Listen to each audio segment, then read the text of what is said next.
Assalamualaikum warahmatullahi wabarakatuh. Perkenalkan, nama saya Aldo Zalmawan, IPN 201001211148. Di sini saya akan menjawab soal UTS dengan juga pertanyaan dari dosen saya, yaitu Ibu Resma Bintani Gustaliza. Soal yang pertama yaitu sebutkan istilah ilmu negara dalam berbagai bahasa. Beberapa istilah negara terbagi dalam 5 bahasa. Dalam bahasa Belanda, di negara berarti staat.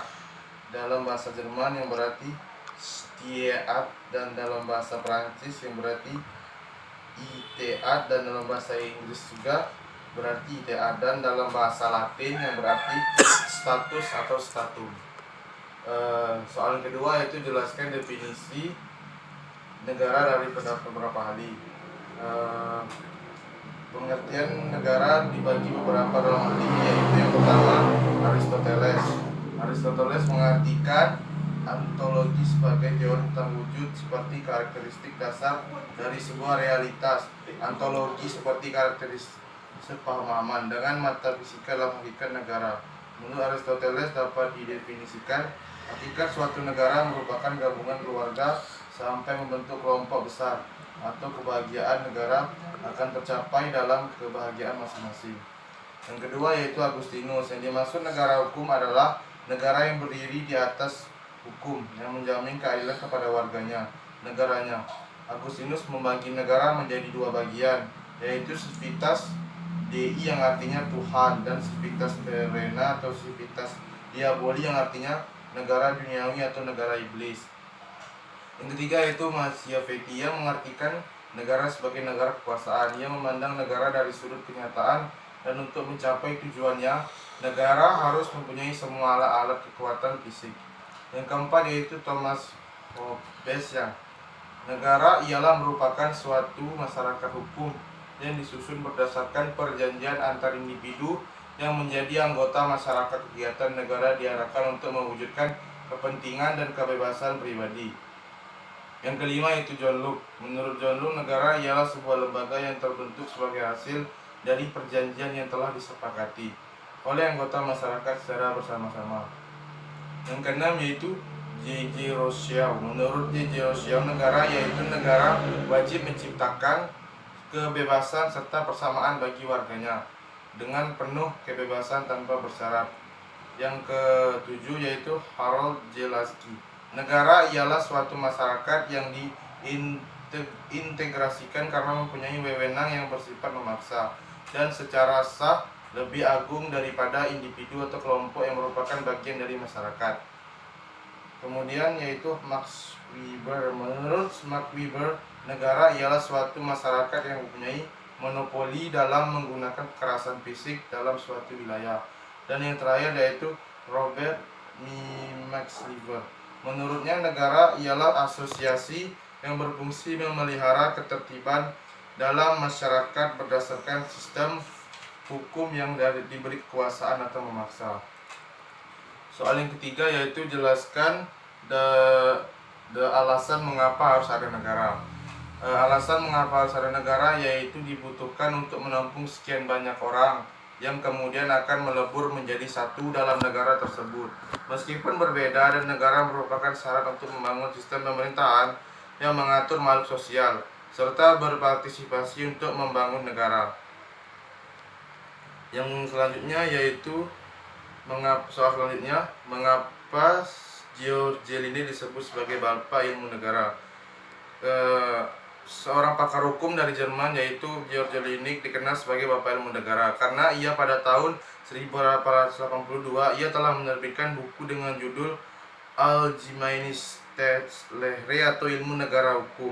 Dalam bukunya ia menyusun menggunakan metode Van Systel atau Mathesering atau metode sistematika dengan cara mengumpulkan bahan semua tentang ilmu negara yang ada mulai zaman kebudayaan Yunani sampai pada masanya sendiri, dan bahan-bahan itu kemudian disusunnya dalam suatu sistem atau ajaran Jelinek.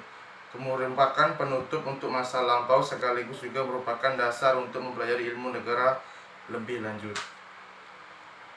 Soal yang kelima yaitu jelaskan pembagian ilmu negara menurut George Jelinek.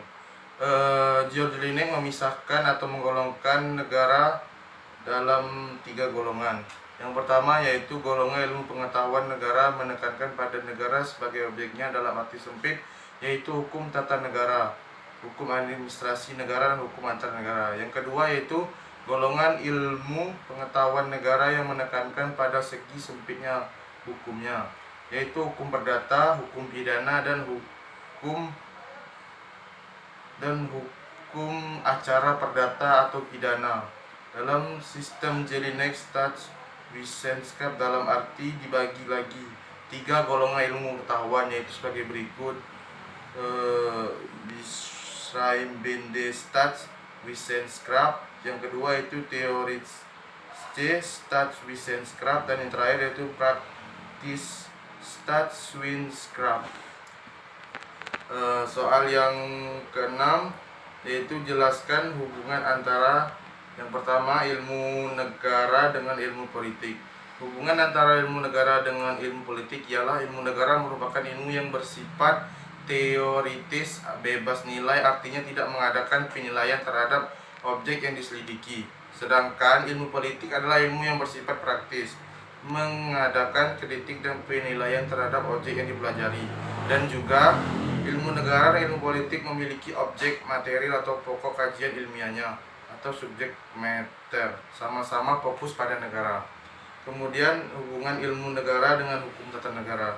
Adapun hubungan ilmu negara dengan hukum tata negara ialah ilmu negara merupakan dasar-dasar dalam penyelenggaraan praktek ketatanegaraan yang diatur dalam hukum tata negara. Lebih lanjut, dengan kata lain, ilmu negara merupakan dasar dalam mempelajari hukum tata negara.